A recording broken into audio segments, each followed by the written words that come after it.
ও সাকিব, ও সাকিব, তুমি কোথায়? ভাবছেন গান কেন গাইছি? আরে ভাই, খেলায় যদি রাজনীতি আসতে পারে তাহলে গান কেন আসতে পারবে না? আর গানের মানুষ যখন খেলায় আছে তখন তো হতেই পারে, কি তাই তো?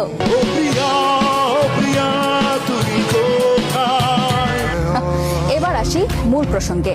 বাংলাদেশ ক্রিকেটে একটা সমস্যা হলে আপনি কাকে দোষ দেবেন? বোর্ড, নির্বাচক, নাকি পরিকল্পনাহীন ব্যবস্থাপনাকে? না, আমরা একটা নামেই অভ্যস্ত, সাকিব আল হাসান। হারলে প্রশ্ন, সাকিব কেন খেললেন? জিতলেও সন্দেহ, সাকিব কি একটু বেশি বড় হয়ে গেলেন? কিন্তু আজ প্রশ্নটা একটু ঘুরিয়ে দিতে চাই। বাংলাদেশ ক্রিকেট কি সাকিবের জন্য চলছে, নাকি সাকিবকে ব্যবহার করে সব ব্যর্থতা ঢেকে দেওয়া হচ্ছে? এই প্রশ্নের উত্তরই আজকে আলোচনা। সব থাকতে একটা নামই যথেষ্ট, সাকিব আল হাসান। বাংলাদেশ ক্রিকেটে যখনই ব্যর্থতা আসে প্রশ্ন ওঠে কে দায়ী? উত্তরটা যেন আগেই লেখা থাকে, সাকিব আল হাসান।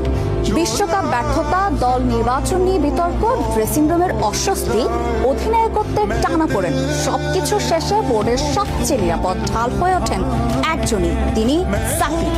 দল হারলে সাকিবের ফর্ম নিয়ে আলোচনা, পরিকল্পনা ব্যর্থ হলে সাকিবের নেতৃত্ব নিয়ে প্রশ্ন, বোর্ডের সিদ্ধান্ত নিয়ে ক্ষোভ উঠলে সামনে ঠেলে দেয়া হয় সাকিবকেই। একজন মাশরাফি মুর্তজা, সে বাংলাদেশে অবস্থান করছে এবং 3 আগস্টের পর আমাদের আরেকজন ক্রিকেটার, সেও বাংলাদেশে অবস্থান করছে। তো আমার মনে হয় ওই দুটো থাকতে পারে, সাকিব আল থাকতে পারে।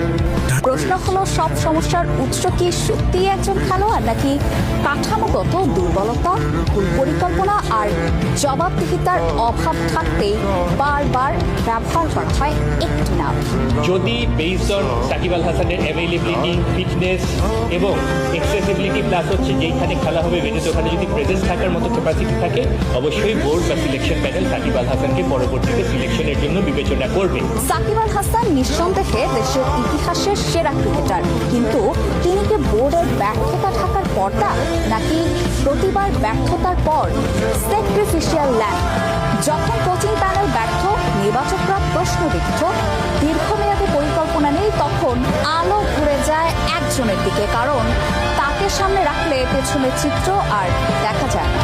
বাংলাদেশে কিভাবে চলতে হয় ওটা জানা শিখছি ওই সাসপেনশনের পর থেকে। তবে আজ একটু প্রশ্ন তোলা দরকার, বাংলাদেশ ক্রিকেট কি সাকিবের ওপর ভর করে চলছে, নাকি সাকিবকে ব্যবহার করে সব ঢেকে দেওয়া হচ্ছে? আর সেই জায়গায় এদের আসে তখন নীতির কথা, আসল সময় নীতির কথা বাংলাদেশে কমই আসে।